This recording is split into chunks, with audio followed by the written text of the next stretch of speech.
En hémato-oncologie, le traitement peut être fait soit de chimiothérapie, de chirurgie ou de radiothérapie. Et en fait, ça constitue en quelque sorte l'ossature ou la colonne vertébrale du traitement.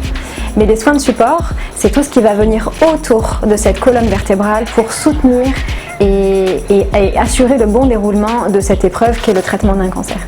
Alors on peut imaginer ça comme un grand sac contenant pas mal de dispositifs, de protocoles ou d'intervenants différents et dont le but unique est de faire en sorte que l'intégralité du traitement se fasse... On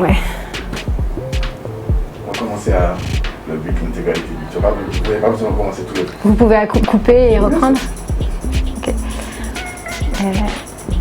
Alors, on peut imaginer les soins de support comme un grand sac qui contient des dispositifs, des protocoles, des intervenants particuliers dont le but est d'assurer le bon déroulement du traitement de qualité, en sécurité.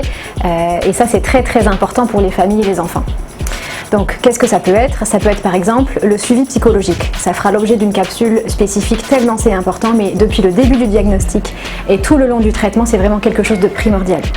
Ça peut être aussi la gestion de la douleur. Ça, on sait que c'est aussi malheureusement quelque chose de très important parce qu'on sait qu'en oncologie, on va générer beaucoup de situations douloureuses. Ça peut être une ponction de moelle pour faire le diagnostic d'une leucémie. Ça peut être des ponctions lombaires pour injecter de la chimiothérapie. Ça peut être des poses de voie centrale pour pouvoir aussi injecter de la chimiothérapie et même de la douleur elle-même créée par la tumeur, notamment dans les tumeurs osseuses. Donc c'est vrai que tout ça, pour toutes ces raisons-là, nos équipes sont très entraînées à le détecter. Et on dispose d'échelles spécifiques pour les petits ou pour les plus grands et d'un arsenal thérapeutique très important.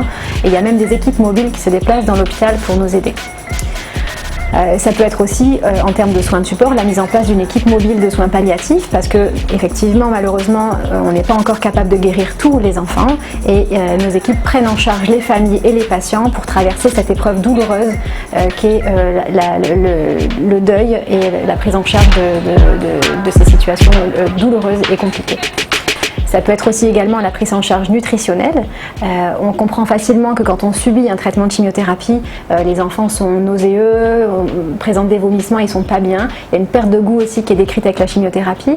Et pour tout ça, on sait que les enfants mangent moins, d'autant qu'ils sont en régime particulier. Donc c'est très très important d'avoir un professionnel qui nous aide pour adapter les compléments au goût des enfants, parce que c'est pas simple aussi de respecter les goûts des enfants, et de déclencher des prises en charge particulières si besoin en nutrition par sonde nasogastrique ou autre.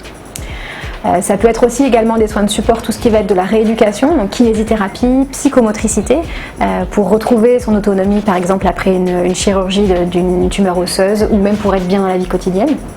Ça peut être aussi l'activité physique adaptée avec des intervenants qui vont venir rééduquer les enfants à faire du sport pendant le traitement. C'est comme ça qu'on se retrouve à faire des paniers de basket dans les chambres de greffe avec les enfants.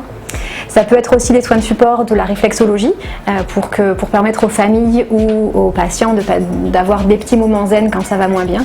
Ça peut être aussi les interventions des associations avec des goûters, des sorties ou les clowns à l'hôpital qui viennent égayer les couloirs plusieurs fois par semaine.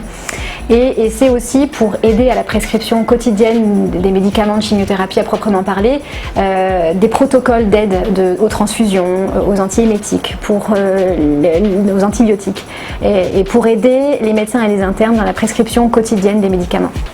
Donc tout ça, tous ces soins de support sont faits pour venir entourer et aider l'ossature de base pour permettre aux familles de passer au travers de ce traitement très compliqué qu'est le traitement d'un cancer chez les enfants.